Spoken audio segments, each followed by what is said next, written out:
PSG 4, Real Madrid 0. PSG 4, Atletico Madrid 0. PSG 4, Inter Miami 0. PSG 5, Inter Milan 0. Does the last month, 2 months prove to you, Swapnil, that the best team in the world is clearly Botafogo? I mean, they beat PSG, man. I can't really argue with it. But, dude, okay, I'm just gonna say, I was at work today, okay? I wasn't watching this match. Most of it was during my shift. I come back, and it's like halftime because the game was delayed for whatever reason, like by 10, 15 minutes. And it's 3-0. And so I check the score line, and everything's just in like the first 20 minutes. And I'm sitting there thinking, is there a point in watching the second half of this game? Is it Okay, over at this point? Like I already missed the first half. brother, Is all it the was over by scoring it done was here? over by the first water break. Exactly. Is there a point here? Surely you go up by 3 in the first half and that's it. Like this game was billed as the heavyweight clash of the semis. You had a 3-1 prediction. I know you said PSG were going to be pretty dominant. I had a 2-1 for PSG. I thought Madrid were going to be within a goal. I think I had PSG winning it late on. Like Madrid were going to equalize at some point. PSG turned this into a one-sided showcase. It's like an exhibition match. Before Madrid even had a chance to settle, they were already on the ropes like 9 minutes in. You have PSG's press, and just from the opening whistle, they're setting the tone. And again, I'm just looking at the highlights to make these conclusions because I couldn't watch that first half live. But you have like Fabian Ruiz nearly scoring in the fourth minute, Dembélé forced a point blank save, just overwhelming tempo, and then comes the punishment. Asensio, he loses the ball in his own third, Dembélé pounces, and Ruiz taps home a rebound into an empty net. 1-0 in the sixth minute.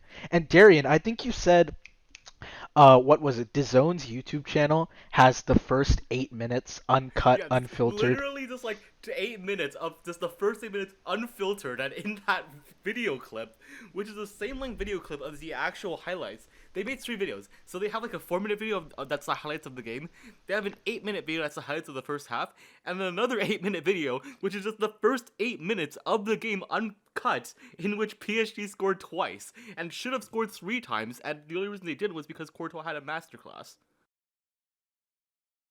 Yeah, and it's like you can it's an 8 minute video and I swear nothing went Madrid's way in that time. Like I said, you had one or two um really close shots, very close to goal, and they scored 2 times in the first 8 minutes. Madrid just looks absolutely stunned. And relatively speaking, for how this match has started, they don't score for a little while. I think it was in like the 24th that Ruiz scored his second, and I was just saying like how amazing the choreography on this goal was. You have like five one-touch passes down the wing. Hakimi is slicing through. He finds Ruiz, feints past Asensio, slots home his second, and after 24 minutes, 3-0. And it's not even just goals. You had Dembele and Doué, they were cooking down the right. Like despite obviously Dembele scored, Doué didn't, but he performed really well as well. Kvaratskhelia and Mendes were bombing forward from the left. And meanwhile, Madrid, they looked like a bunch of lost kids on a field trip. Just no structure here at all. I know Alonso changed their system a bit. They didn't have Howson, they didn't have Trent, so I think he dropped the five-man back line. And that new setup just crumbled under PSG's pressure. And like if you can find a clip of halftime, that crowd, and I think it was largely Madrid fans too in the stadium, which I guess makes sense given the relative size of these two clubs' fan bases. That crowd was audibly restless. You have lots of people heading for the exits. The scoreboard read 3-0. The energy made it feel like a 5-0. Obviously, it could have easily been a 5-0 at that point. Just like I don't even know what to say. That game was over 20 minutes in, pretty much. Bro, that was like an absolutely terrible, diabolical performance by this Real Madrid defense, bro. PSG parted through this Madrid defense like Moses parted the Red Sea, bro. There were more gaps than in between Raul Asensio's two eyes, bro. Like, this was absolutely terrible. I remember I talked about in the Dortmund game after Madrid beat Dortmund. I said if Madrid makes those defensive slip ups that they made in the last few minutes of that Dortmund game that got Dortmund back into it against PSG, PSG are 100% going to take advantage and they will easily win. And then for Rudiger and Asensio to do that in the first 10 minutes, like the Asensio one is maybe a little bit more excusable because it's from across. But for Rudiger to just like scuff the shot, bro, like this is the Club World Cup. This is not a Sidemen charity match. What are we doing? This felt like a charity match, man. I'm sorry to say, but I don't know. Like we get past halftime, and I think even before halftime, like Mendes nearly set up a fourth goal. You had Ruiz who was looking at like a hat trick, and Dembele just continuing to ghost past the defenders. And so like second half opens with just more of the same. Like you would think maybe there could be a bit of a flip here. Like I know in that Madrid versus Dortmund match, Dortmund they started to get a bit of momentum back in that second half. Eventually, towards the end, they got their goals back. Then, if you look at like Bayern v PSG, we were talking about this in our last segment. Momentum kind of started with Bayern. Then after halftime, it's moving more toward PSG. Like after the Musiala injury, Gnabry comes in and whatnot. Nothing changed here. I swear.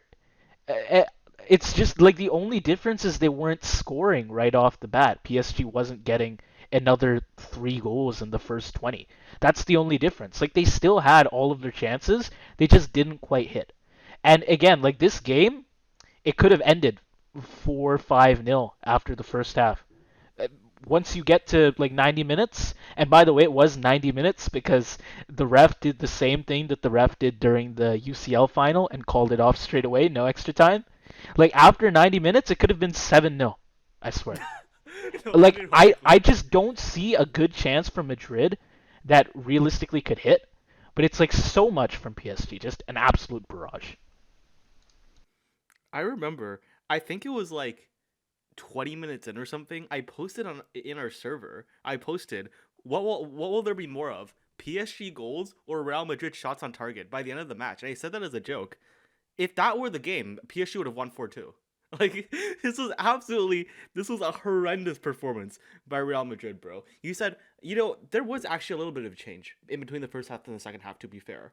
And what happened was in the first half, PSG destroyed Real Madrid with their A team, and in the second half, PSG destroyed Real Madrid with their B team. Yes, they subbed off everybody, and like you were saying right before we started this video, they realized, shit, we have a final to play. We're not done here. And we It's can't like like if fucking we get a yellow card. I don't want to get a yellow card ahead of the game against Chelsea. Like, yeah. Oh no, I guess they didn't want to take too many risks to try and pull off like a Germany v Brazil. But man, it's even with their B team, Madrid just did not respond at all. Like I'm pretty sure at halftime Alonso just didn't make any changes. I think eventually he did turn to his bench. He brought on Modric, Militao, a couple others. It didn't change the flow. Madrid they had like no control in midfield, no way to move the ball vertically, and PSG still getting their chances. And then in the 87th minute they finished the job. You have Ramos, who I'm pretty sure was in on as a sub. He latches onto a Hakimi feed and makes it 4-0 with a composed finish. Game over. The A team starts it, the B team finishes it, and it's like Madrid just has nothing, no response at all. you know what's kind of crazy? You could argue Luka Modric was the best player for Real Madrid today. I mean, well, he wasn't playing when they got hit with the 3-0, so Yeah, I mean, fair he enough. created, he contributed more to the Madrid offense than like the entire starting lineup in the first half. Right. And I don't know exactly when he got subbed on. Like, it wasn't start of the second half either. It was relatively far in, I think. Yeah, he played like a solid 25 minutes.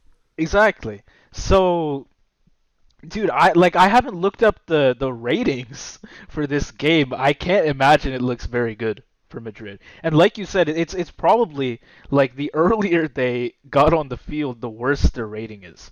Because I will say that the two highest rated players on the for Real Madrid today were Eder Militao and Luka Modric, who were subbed on in the Militao and second half. Modric, okay. Yeah, Militao and Modric subbed on in the second Yeah, half. no, it's just like the earlier you are on the pitch, like if you're on there when that bullshit in like the first 8 minutes is happening, gone. Your rating's like a 5 at best.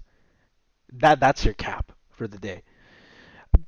I don't know what to say, man. Like first whistle to last, it was just complete dominance. I don't know how many PSG fans there were in attendance for this match. I'm sure they were fucking partying. Uh, I can't imagine what it would be This is like. America. I feel like by the end of the game, maybe they were it was mostly PSG fans. Oh yeah, they Because they this definitely is converted. They it's not definitely a converted. European match. Or this was in like the MetLife Stadium. Yeah, I think they no, had some defectors probably. probably. And yeah, but like I said, because there was massive support for Madrid, naturally. Even if you're looking at American fans, I'm sure there are lots more American fans of Madrid than there are of PSG. It's like I can't imagine what it would be like to be a Madrid fan here. You've got like all your people around you, you're cheering on your team, and they're just doing jack shit. I would be fucking depressed after watching this match. I'm gonna be honest, man. It's like we looked at Inter Milan. We did a similar video to this one for PSG versus Inter, and obviously that was bad. Like 5-0 in a Champions League final. That is not good. But Madrid has such big expectations around it. You look at their honors. You look at the all the money they've got to put into their roster, and you do this on what FIFA is touting as like the new biggest stage in club football, and uh, you do your introduction to the new expanded format. This is how you introduce yourself. Fucking hell, the 4-0. Good God, I would hate to be a Madrid fan right now. You know what's crazy? Because I was watching the whole game before the game. The zone commentators were talking about the game, and the zone comment there was like one commentator that said both PSG and Real Madrid will come into this match thinking they are the best team in the world. So this that is the context. That is the expectation that was set up for Real Madrid coming into this match, that they would be the favorites against PSG. Obviously, they weren't, but that was the expectation. That this new look, Xabi Alonso, this is not the Real Madrid of last year. Although I think that's also a little bit unfair because Hoytson and Alexander Arnold, their new additions, are out. But still, like you're saying, this was absolutely embarrassing. There are 4-0s. There are 4-0s where the other team gets most of the chances, where maybe your keeper has an off day, and you just get a bit unlucky. But then there are 4-0s where where the opponent absolutely dominates, you barely get any half chances at all, and your keeper makes the scoreline flattering, and it's 4-0. That's the 4-0 we had today. It's not just the scoreline itself that makes it look bad, it's what happened. Yeah, I mean, like you just look at the highlights, and I don't think there's anything going for Madrid here. You look at the whole match. If you manage to find footage of the 90 minutes, like I don't think there's much going for Madrid there. Maybe once like Militao and Modric get subbed in, Alonso finally uses some of his bench, and they can maybe create something at the end there. But I don't know. Like tactically, they were just so dominant. You look at PSG's right side. You've got Doué, Hakimi, Dembélé. They're just carving Madrid apart. They have speed, timing, positioning, overloads that Madrid just could not solve. And Alonso's choice to abandon that back five, that shit hurt bad. I mean, I know Housen and Alexander Arnold are not here, but the four-man line lacked pace and composure. Rudiger looked past it. Asensio was overwhelmed, and they just got swarmed. The PSG press, it cut off Madrid's midfield links. Bro really tried to defend Kvaratskhelia using Federico Valverde, bro. I don't know what like we're the doing here, man. like And you have what is happening? Neves and Vitinha. They step forward, trap Valverde, trap Chouameni. It's like Madrid are just boxed in this entire match. I swear. And I was looking at I'm not sure, was it the third goal that I was talking about earlier. And it's like with the passing, you can have a PSG player, he's got like three Madrid guys in front of him, and he just puts in a pinpoint perfect pass that gets past all the Madrid players by like maybe a couple inches, and there's always another PSG guy on the other end. I think Hakimi put one in like right before that goal, because that was what Ruiz's second goal. I think it was Hakimi. He put in a cross, like just straight from the wing to right in front of the net. And I'm not sure who on Madrid it was. Maybe I have to check back on the highlights. But someone was like within a couple inches of it. Not more than a couple inches. They had their leg out. They just can't do anything. This team, they legitimately had no control over the ball. What was the possession? Like 70 to 30%. I think PSG like It was 77% possession for PSG against Real Madrid in the first half. and it's After like the first PS water break, 30 minutes into the match, PSG had 80% possession. 80. Good God. And it's like, I think they had twice as many passes, significantly better pass accuracy, I'm pretty sure as well. You talked about the shots on target, so like it's not just the passing that's working, because like they have good finishing too. They had what, 7 shots on target? Madrid had 2, like you said. Just I don't know, man. And the shots aren't that far off. It's like PSG had 17 shots, Madrid had 11. But the finishing is just so much worse with Madrid. Possession, passing, so much worse. I didn't watch the whole match, but I have to imagine for Madrid to have 2 shots on target and 11 total, they must have just been taking pot shots. I don't know if you can confirm that for me, but it's like I doubt there was any XG on most of these shots coming in. Yeah. Like not So even a chance. there was one of them was like kind of decent in that like Kylian Mbappe gets a chance in the box, but it's like a super duper hard header, not header. It's a super duper hard volley, and bro is not like Holland, so like it doesn't trouble. It's like it goes straight to Donnarumma because he's not Holland. Only Holland can make that chance actually semi like competitive, semi like plausible. So it's actually like if you look at it on a chart, it looks kind of close, but it's like 0.20, it's 0.2 xg, like it's not that much. And the second chance on target was 0.02 xg. So Wait, who was that? Point Eder zero. Militao, Eder Militao, Oh 87 minutes, shit. took a shot Okay. from like 70 yards out. Um, 0.02. All right. So yeah, did that end up just going straight to Donnarumma then? yeah, they Okay. both of the Donnarumma Both of didn't them have went to to Donnarumma. move in this match. I don't think Donnarumma he could have just slept, man. Like 4-0. Let those Wait, two how does shots this? on target How go. does Donnarumma have his? Wait, can we just mention Donnarumma has a 7.4 rating on SofaScore, by the way. How did he get that? What did he do? He didn't do anything. He just stood there. He's just sitting there. Why? He's just farming ratings. He didn't do anything. By the way, does anyone on Madrid have a higher rating than Donnarumma for this match? No, Nope. no. Good. Militao got kind of Good, good. close. Militao kind of got close, but no. Okay, they don't deserve it, unfortunately. Donnarumma, that's fine. Let him do nothing. It's still better than the fucking 4-0 loss, bro. No one on Madrid Oh deserves a my better god. rating than that. I think he did stop a cross. I think He did like did? do a dive Okay. for a cross, but it wasn't a shot though.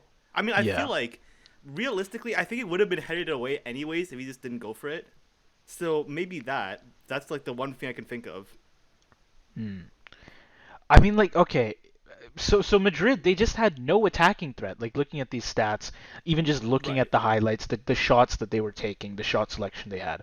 Donnarumma barely having to touch the ball, basically not having to move. He could stand still with his hands out in front of him, and the ball is just gonna fucking roll into his hands. I don't even know. It's Yes, it's that just yeah. it's just straight at him. No effort necessary on his part. Yes. Like, oh, I mean, I think Alonso said post game, like this project is young. Okay, but you can't lose 4-0 in Well, a no, no, okay. I semifinal. don't want to blame Alonso too much because, like, because No, I did see some people say like this is proof that Real Madrid is going to be no different next year than they were this year. And bro, they didn't have the players they're going to have next year. right, Compared exactly. to the They year, didn't like have you can't make Housen. that argument. Like, Yeah, this is the team they from didn't last have year. Housen. They didn't have Trent. You can't say that. But still, it's 4-0 in a semifinal. I don't care if Howson and Trent are gone. You don't lose 4-0 just because those two players are missing. I know they're big parts of the defense. You don't let four in. You don't let three in the first like 20 something minutes. The gambles Alonso took here, and I know he had to take gambles. They failed badly, and also just like Madrid, they didn't adapt in time anyway. Like I said, no formation change at halftime, no midfield drop to shore up any possession. They kept doing the same thing, and the only reason that PSG didn't score a lot more to start off the second half, just like they did in the first, is like you said, they brought on their B team pretty much to avoid getting any big injuries or yellows or reds for their A team so that they'd all be there versus Chelsea. That's I think the main reason they didn't score more. Like if you kept all their best players on again, I think it could have been like 6-7-0 to end off. And yeah, PSG they rotated smartly. You had Doué, Ruiz come off to rest legs. Ramos he comes in and he makes a very quick impact. I think even Zaire Emery got some minutes late. Yeah, he should have PSG's had 2 goals, by the way. I know he scored, but he should have had 2 goals. yeah. Because there was a chance for Hakimi. That's a straight one-on-one opportunity with the keeper, and he scuffs it. Mm. I mean, like PSG, I don't know. Would I say they had? I don't know that I'd say they had more depth here than Madrid, even with like what Howson and Trent being gone. But regardless, like they rotated smartly. They did. No, they I do. No, think. they do have more depth. They have the most depth of like anyone in the world right now. Because you do have to consider like Hernandez and Pacho are suspended for this game too, so it makes Oh the bench look thinner than it no, actually no, is. you've got a point. So they have suspensions as well. But even still, like they did what they needed to do. They made all the rotations they needed to make, and Madrid just like could not match the tactics. Right. And Courtois, he had a rough night. Can I blame him? No, not No, you really. can't. How can you blame Like you him? can't. I'm sure again that because I haven't checked the ratings. I know you might have them pulled up. I can't imagine his rating is that bad here. Like what more can he? What can he really do here? Two or three of those goals are definitely preventable with better ball control or better He is defensive tied. He is organization. tied for the second highest rating of the starters Okay, on and I think FPL. that's So completely reasonable. yeah. Yeah, no, like I can't expect that much from him. Like I said, the back line just fell apart uh, due to the like PSG swarm, the complete press. I can't say Courtois could have done much better. Maybe he can save one of those shots. Is he saving all four? No. Madrid are still The thing losing. is, though, he did save one shot that he should not, that he has no business saving in the first place. So, like, even if you make that argument, it should be 4-0. Right. Like, in the So, beginning, that, like, point blank save is, like, it's absolutely insane by him that he even saves that. mm, You know what I'm talking who about, right? it was Dembele, right? Yeah, at the beginning. Yeah, I think it was Dembele, yeah. Right. So, uh, yeah, like three, four No, it nil wasn't is. Dembele, it was someone else. Was it But you not know what I mean. Dembele? I swear it was Dembele. It was like, Okay. yo, who was it? It was It was actually Nuno Mensch who got the shot. Oh, it was Mensch. Okay. Yeah. But It anyways, was a it's besides the yeah. point. It's like I can't expect him to do much here. It was gonna be a bad like with the way the whole team was playing, everyone in front of him. Like if he puts up the best performance of his entire career, maybe they lose like 2-0. Yeah. But they're not winning this game just off of like Courtois doing well. Well, And they're if just not scoring. It does not. There's not right, like you could. exactly. Like This game could have been 1,000 minutes long. Like Real Madrid were never scoring. just let PSG keep taking shots and just like run up the score. Madrid aren't gonna get a goal in, and they're gonna lose either way. And like Courtois can save everything but one shot, and I think Madrid still lose here. Right. I don't think they had the chances to get an I want to actual point goal on out the one board. thing by the way from this game. So I looked at the average positions from this match.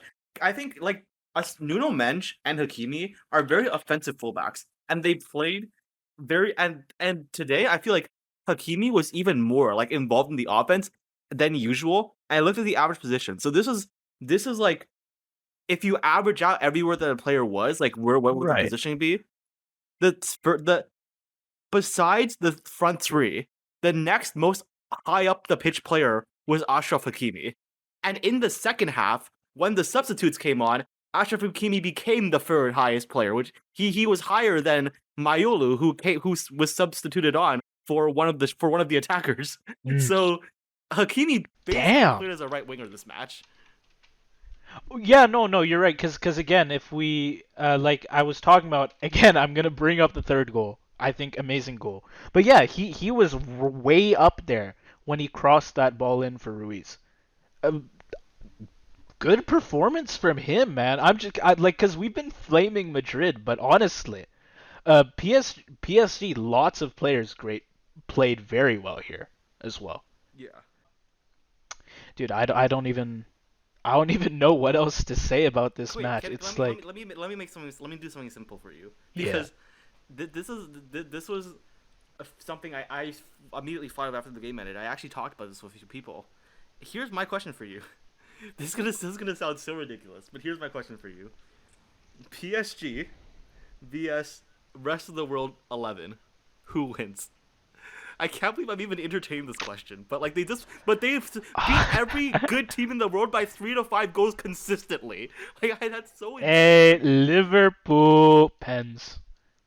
Oh Nah, but yeah, sorry. like, but they No, have Liverpool they should have have been been the best quite team in the dominant. world this season, but PSG just decided to like be aliens. They locked in, dude. I can't blame They them. locked in. Yeah, Yeah, they locked in. gotta applaud them for that. Let's figure. I don't know how you want to go about this. First off, do you agree with me? Because I'm gonna genuinely, seriously make that argument. You are going to Like, I'm say not that even PSG trolling. is better than the rest of the world XI? I'm saying if PSG played rest of the world XI, a real match, PSG wins. That's what I'm saying. Okay, because I mean I think that like the big question here is you've got individual talent. Obviously, you pull like all the best players from all the best clubs, and then you have chemistry, which PSG has a lot of. We saw it in this match; they have a lot of it, and it's not like PSG are lacking firepower. I mean, they've got Dembélé, uh, Kfara, Vitinha, Hakimi. Like they've got great players on this squad. There's no shortage of star talent. Of course, the rest of the world 11 would be ridiculous. You could have like Holland up top, Right. Vinny Jr., Salah. I mean, okay, Vinny's been playing kind of questionable, but if you just want to talk about star power, he's there. Mm-hmm.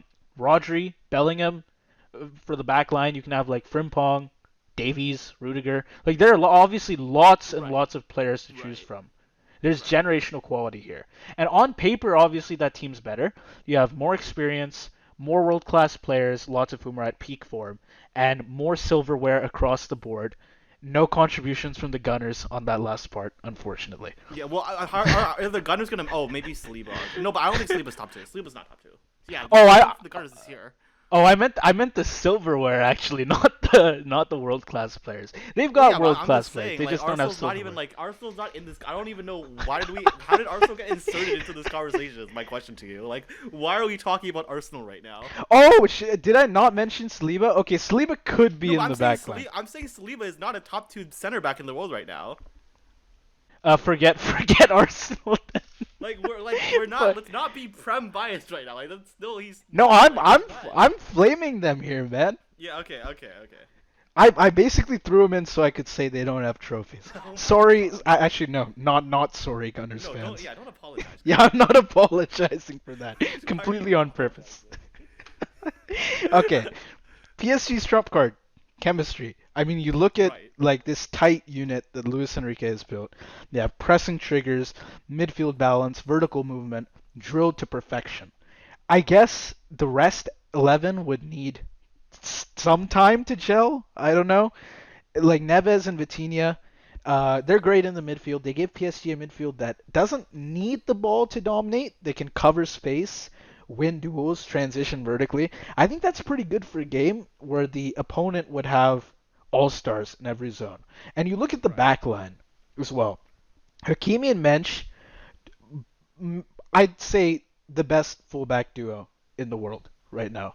I I'm mean, not just the best. I don't think it's crazy to say that Hakimi and Menj are number one and number two best fullbacks in the world right now, like individually speaking. oh yeah, no, I think that's also fair, for sure. But I mean, as a duo, you've got number one and number two right there. You can argue who's who, but like if that's the best two, now put them together and they play well together. It's not like they don't have chemistry. They Right. absolutely do. They And have then insane chemistry. you add in the leadership of like a player like Marquinhos who has just stood with PSG all the way here. Like you have a wall back there that is not easy to break at all. And I mean, I know Madrid didn't give them much of a challenge here, but you've had other teams that have had great chances against this PSG But team, but by they the have way, been like stopped. there were two times, right? And this is the crazy thing. Nuno Mendes like runs up and down the field, but somehow Vinny gets a one-on-one opportunity with Donnarumma, and before he can shoot it, like Nuno Mendes just comes out of He nowhere like he, a he fucking gets back teleporter. exactly. And Like yeah, it's absolutely. And then like Marquinhos, I think it was Marquinhos, right on Mbappe, bro. Like these guys are insane at one-on-one defending. It's crazy. no, I think that's perfect for this matchup as well. If we're talking about this hypothetical, like could PSG hang? I think absolutely, they can. They're outstarred, but they're not outgunned. Because I'm Uh, feeling like, how much better can an offense even be than Vinny Jr. and Mbappe, even if you could choose literally out of anyone? Like, how much better can you even improve on that? And then you still exactly. lock them down and make them look docile. Yeah. Pick the biggest and best forwards the like all the world's clubs have to offer, and they're still gonna have so much trouble against this PSG backline. But yeah, I mean, again, this is obviously it's a hypothetical. In a one-off game, I think the cohesion that PSG has would make a big, big difference. And again, if you want to look at it hypothetically, give the rest of the World 11 some time to train, like a month or two. Maybe they can make it a challenge. I think PSG's chemistry is what wins it for them, no doubt, because they've got great players on the roster. Maybe not the best player in every position, but the chemistry more Obviously than makes not, up but for any I gaps. think it's not. They don't have the chemistry of a good team or an elite team. This is the most This is the most maximally utilized team in terms of talent that we've seen since like I don't even know. Since Bayern 2020, I would say. And the thing is, this team has more talent than Bayern 2020 as well, It which does makes too. that statement even crazier. The thing is, right, with this rest of the world 11, I think if you do give them enough time, they will obviously eventually win if they figure out the tactics and play the best players to play a cohesive team rather than playing the best players individually. But I do think if you just do like the best 11 players in the world, you go superstar heavy, like eventually like you can't maximally utilize the players the same way PSG does no matter how long you have. Like it's impossible to maximize Bellingham and Pedri when they're on the pitch together. It's just not possible no matter how well you tactically drill the team. Yeah, I think PSG just have like so much chemistry behind them. I don't know what Enrique has been doing with this squad in fucking practice. Whatever his procedure is, it has absolutely worked here. But I think Basically more what happens, I think swap like though you should not be surprised but essentially every 10 years Enrique decides to light the world on fire for fun. Might I remind you what he did 10 years ago? no, no, I don't need to be reminded. But I think as well. Okay, even if you look past the players, Bro, in I 2035, bro, Juventus is gonna like light the world on fire. Holy with shit. Enrique, with With Enrique. Enrique, 2030, bro, 2035, Borussia Dortmund led by Luis Enrique, bro. You're not ready. Yeah, he's a legendary manager. I think another thing we were discussing for a little bit was who's the best manager in the world. I mean, like I'm sure a year ago people would have said like probably Xabi Alonso.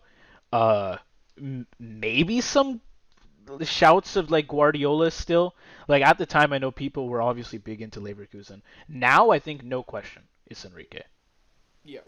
And I mean, like, it's too early to see what Xabi does with Madrid. Maybe in a year it is Xabi again because he like Madrid wins everything next year. But like for now, obviously it's Enrique.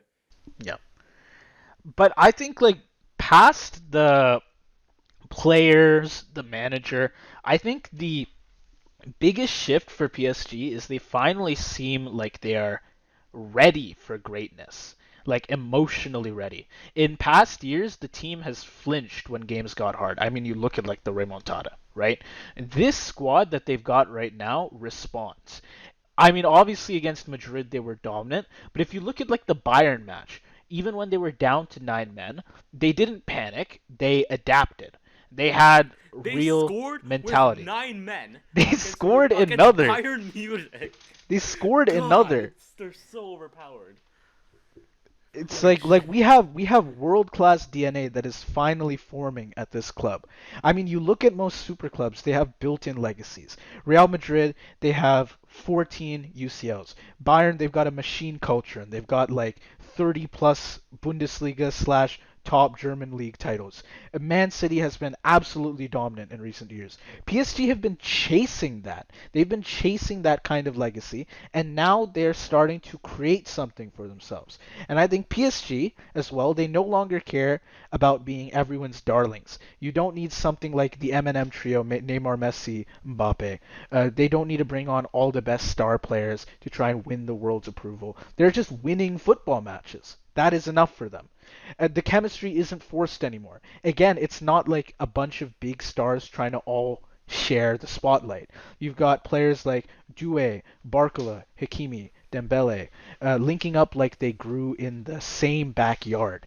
And I don't know, PSG's vibe, it used to feel corporate, like you look at after the buyout.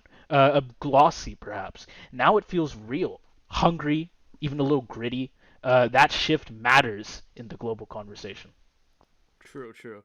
And this is kind of funny. I looked at the amount of touches that Doué, Dembele, and Kvaratskhelia got. It's identical. You look at the amount of touches that Neves and Ruiz got. It's basically identical. Vitinha obviously has more because he's the most playmaking of the three. Like you're literally right in that it on the offense it's one third, one third, one third with the way they play.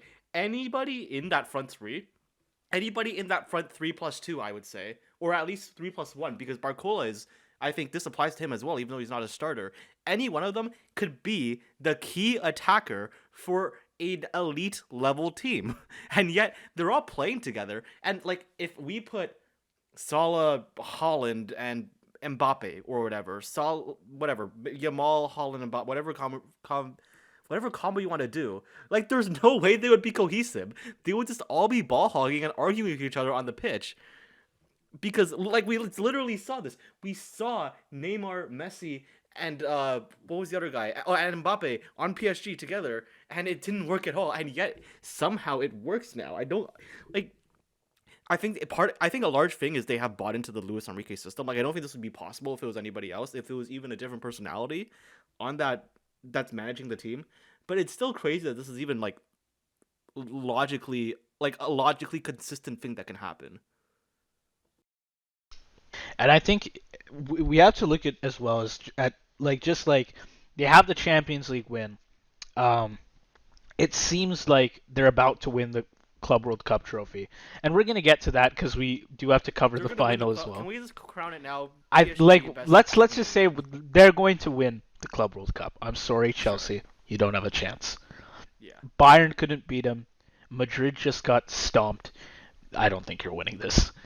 But like this these two trophies they've got here, like they're not just honors that are going to get shoved in the closet, right? This is a big deal for PSG to be able to get their first Champions League, their first Club World Cup. This is a badge of legitimacy. um for years PSG, they've dominated Liga, but they've struggled to shake that Farmers League champion label. A Club World Cup win and Champions League win against the best teams of Europe and in the world will silence that.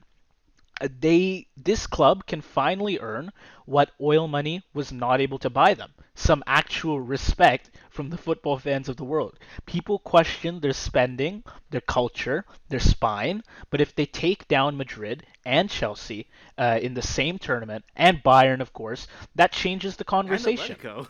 And Atletico. Like this, now they're positioned as Europe's new elite standard bearer. Not Real Madrid, not Bayern, not Man City. PSG would be the benchmark. And that puts a target on their back in the best way possible. They are the people to beat. And just think about the recruiting power. When you are world champions, you don't chase stars. Stars chase you. Look at all the people who are making sneaky moves to Madrid. Like I can talk so much about that with Trent leaving Liverpool, and now it's like Konate might follow him. Stars chase these kinds of teams. This win, coupled with the Champions League, could convince the next wave of big talents to pick Paris over Manchester or Madrid. And now Luis Enrique and his team are going to become the face of a football revolution. I think they already have, really. Champions League, a Club World Cup, and a complete rebuild of their identity, all under his tenure. His stock would skyrocket. And it validates the post Mbappe transition. They didn't need to replace him with another Galactico. They built a team instead, and that team just conquered the world.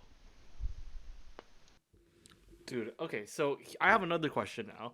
I'm gonna pose one more hypothetical. So right now, right, PSG, we are still hate watching Madrid in this game. We're not hate watching PSG. I like that PSG is transforming football in this way. I like that they are now the new gold standard, and the gold standard is not like Man City anymore. Back in like 2015, when like I first started getting into football, the sport, the gold standard was Luis Enrique's Barcelona. Now it's back to Luis Enrique's PSG, and I hope and that's a good thing because that means that teams will realize the the way to win is not to play everybody robotically, but rather to let people play together cohesively, get synergistic gains, and maximize the output of every individual player, like PSG has done. But if PSG keep their players like this, if they stay as good as they are now, at some point PSG will start dominating, and at some point they will be the villains. So here's my question. Here's my other question to you. Right now, PSG are still have a positive reputation, but do you think in 5 years PSG will be the new Real Madrid, the new Man City, even if they don't like do the crazy spending that those teams do, because they actually haven't done as much crazy spending as like Man City, for example, recently at least, after they changed philosophies, will they still be hated like those teams if this keeps up? Well, I do think with the trajectory this PSG team is on now, they're going to become very dominant, just like teams like Madrid, like Man City has been in recent years. Um, and I have to say, I think people will start to resent them. I mean, even though PSG, they've obviously developed players like Doué, Zaire Emery, the narrative around them is still largely defined by their spending. They are, after all, owned by, like, I'm pretty sure a Qatari state fund, and they were one of Yes, the that's right. first big clubs to be bought out in that way by a But that's not Gulf what the team state. is any. That the team isn't like that now, though. That's true, but it's still there. It's still there in the background. And I if they do guess. go on a multi-trophy run, I think the criticism of anyone could win with that money, that can always return. And you're not seeing that now because originally PSG weren't winning like this. They weren't having dominant wins against teams like Real Madrid, Atletico Madrid, Bayern Munich, the best teams of Europe, the best teams of the world. Now that they've won a Champions League and a Club World Cup for the first time, if they start winning things, obviously it's if they start winning lots, obviously it's going to get old. And like fans are going to tire of PSG winning lots of different competitions, their stars dominating awards, say Ballon d'Or, Teams of the Year. People could call them overhyped. Is it reasonable? Not necessarily, but I wouldn't be surprised at all if people got bored, tired, or even started to resent the dominance that PSG could potentially have in the next few years. Too much control, it breeds resentment. When one team is always winning or even always contending, fans of other clubs get fed up. City have seen it, Madrid have seen it. Like if you look at other sports, uh, I watch F1. I'm a Mercedes fan, and Mercedes were dominant for a long time, and there was a lot of resentment there. Now Red Bull are the dominant team. There's a lot of resentment with Red Bull. PSG could just be that, but for football, they could be the next City, the next Madrid. If every season feels predictable, people will start to root against them just to shake things up. It's like what we do with Mexico and the US, or mostly just the US, where we go and hate watch them in the Gold Cup, hoping that they won't win another competition that anyone else can manage to win in this new format. It was in all of our last segments where it's like anybody that's playing the US, we're rooting for them. It could be the same thing here. And I think their dominance is starting to feel their dominance feels earned, which ironically could make it worse because PSG's early project felt artificial. Flashy stars, weak chemistry, there's not much behind it, and they didn't win, so maybe it wasn't a big deal. But now they have depth, youth, identity. That makes their dominance scarier. Like it's harder to actually break. And again, that's going to fuel more resentment. When it's not a fluke and there aren't as many reasonable excuses you can make, I think it's just going to sting more for everyone else. I think that's true. But then the other question is how sustainable is this team, right? Because on the one hand, I'm tempted to say, which as this happens to everyone in sports, when you just go on a rampage and beat everyone like this, there's a lot less motivation next year.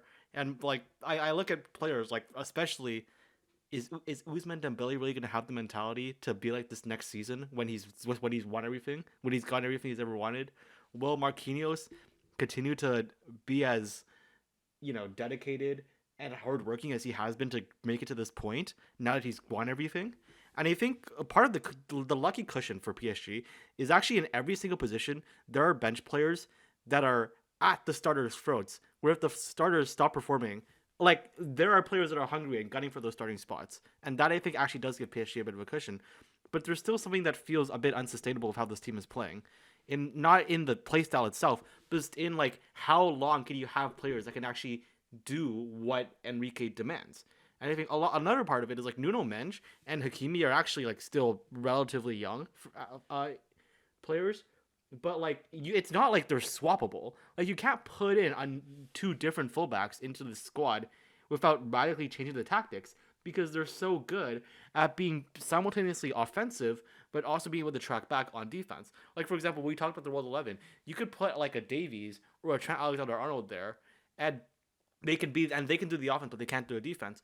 Or you can put a traditional fullback in there. You can put like a Danny Carvajal in there, for example, and he will be solid defensively, but he won't provide that offensive like right wing back sort of vibe that Hakimi can. So there is an unsustainability both in the personnel and in the mentality of the players. Yeah, yeah, I think you've got some good points there. Um, it's hard to say how long it's gonna last. I mean, like I said, the whole funding thing, even though it doesn't necessarily define the team, like that's always still in the background. Let's say like something happens with that funding scheme, having state-owned clubs. Is it likely to change for the worse for these clubs like PSG, like Man City? I don't think so. If something does happen, I mean, it could spark a something very bad for teams like this who have dominated with the safety net of this massive funding behind them and not being afraid to make big decisions around their roster and whatnot. But yeah, I think just like on the trajectory that PSG are on now, I'm sure they will be dominant for quite a few years to come. They will be challengers for lots of different titles. Uh, and unlike before, where they could maybe go out in the round of 16 or the quarterfinals of, say, the Champions League, and you're like, okay, that's what I'd expect of PSG. Now I'm sure they also have much, much larger expectations around them. Like we were talking about, you said the DAZN commentators when they were doing this match between PSG and Madrid, they were saying, "Oh, this is basically the match to determine who is the best club in the world." And that's the new normal for PSG. Like they've got to keep up that reputation. They've earned it with this match that they've just played, and they've got to keep that up. Like if they somehow manage to lose against Chelsea now, that is going to be an enormous blunder for them. I'd argue worse than what Madrid has managed to do here. So yeah, they're definitely on the throne right now, but they're also in the hot seat. They've got work to do to make sure that they can keep up that reputation. That's true. That would be more optically damaging than anything else. Now here's something interesting. I just pulled this up because we were talking about this. I didn't actually have this prepared, but I was curious, and I just looked at this now. According to Opta analyst, the best teams in the world are tied for Liverpool and PSG. So moving forward, PSG are expected to make the finals of the Champions League every year.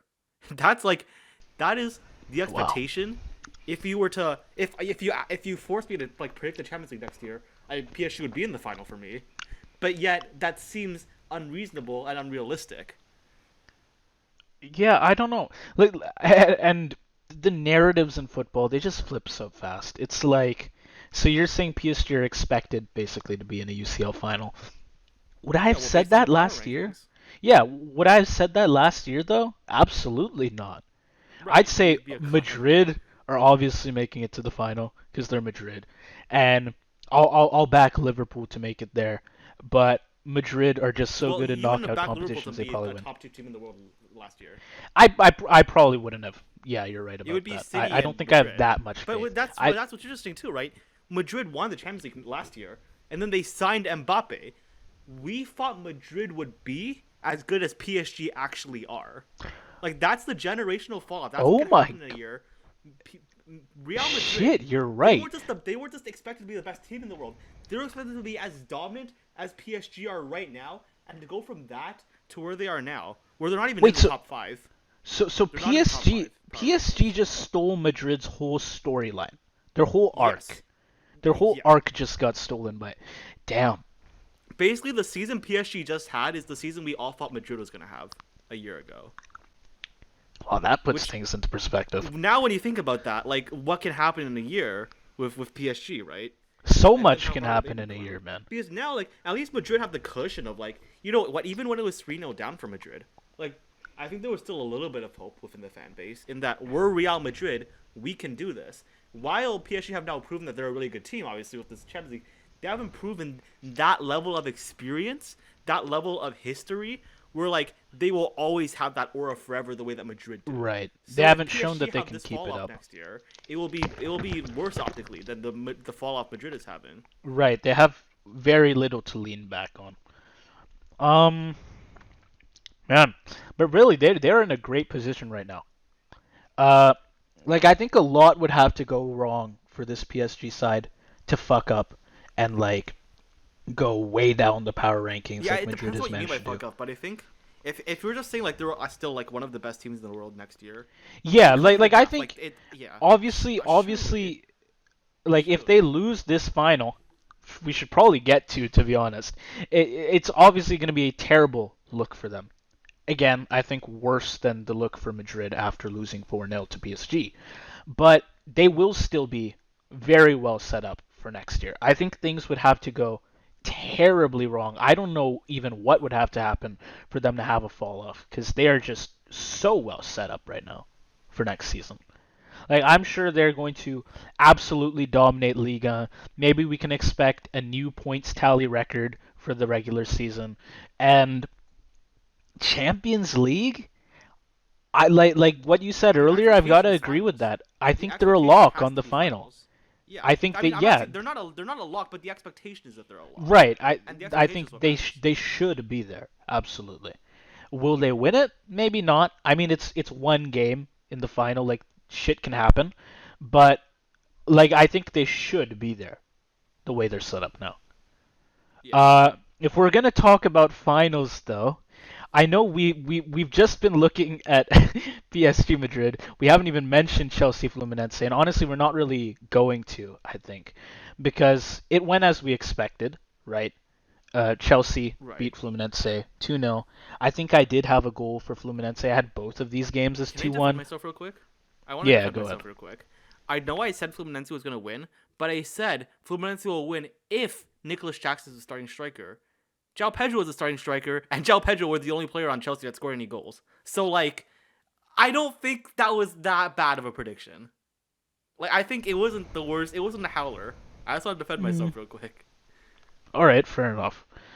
Uh, I mean, if we just look at Chelsea, I know because when we covered Dortmund before, we complained about like how Girassi is the only guy producing chances, and again with this game, just like with the game between PSG and Madrid, I was on my shift for most of this one, so I didn't quite see everything. But I don't know that many players were creating chances besides João Pedro, and obviously They didn't score Well, any are you talking besides about him. creating chances or scoring chances? Because I Yeah, do think more so creating. Like they don't necessarily have to finish it, but was anyone else a big no, offensive I know, threat but no, here? I'm asking you like, are you talking about the playmaker? Because like, Cole Palmer was still like super important in terms Right, of yeah. playmaking. Are you talking about like who got the shots? Because like, Yes, who got the shots off? My for bad. example, I think like Nkuku would have scored a goal, but it was a goal line clearance by Fluminense. Like that would have been a third Oh, goal.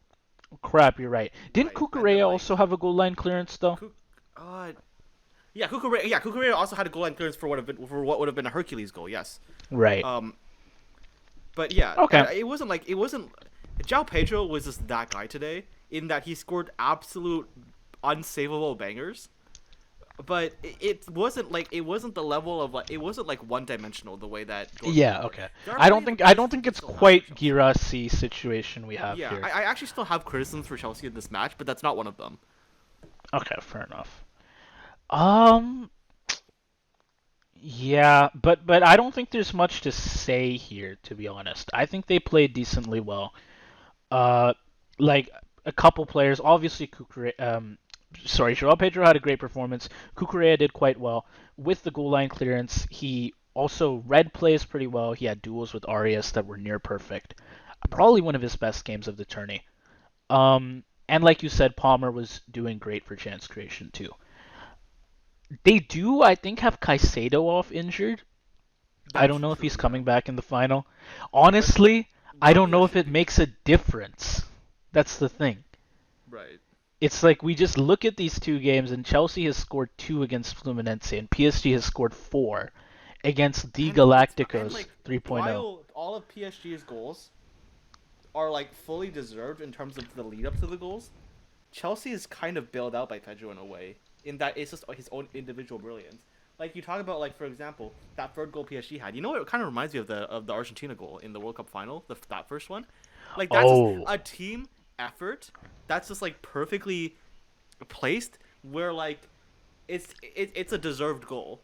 Whereas Chelsea only deserves the goal because João Pedro is an absolute monster. But it's not anything that it's not like there was particularly brilliant playmaking by anyone else to get into that position. well, honestly, man, I don't think this match is tough to call. And I Right. guess I'll just pull up our brackets here when I edit this over. Well, the scoreline Um, might be. Scoreline could be tough. that's true. But I think this is a matter of how much energy does PSG want to put into this game.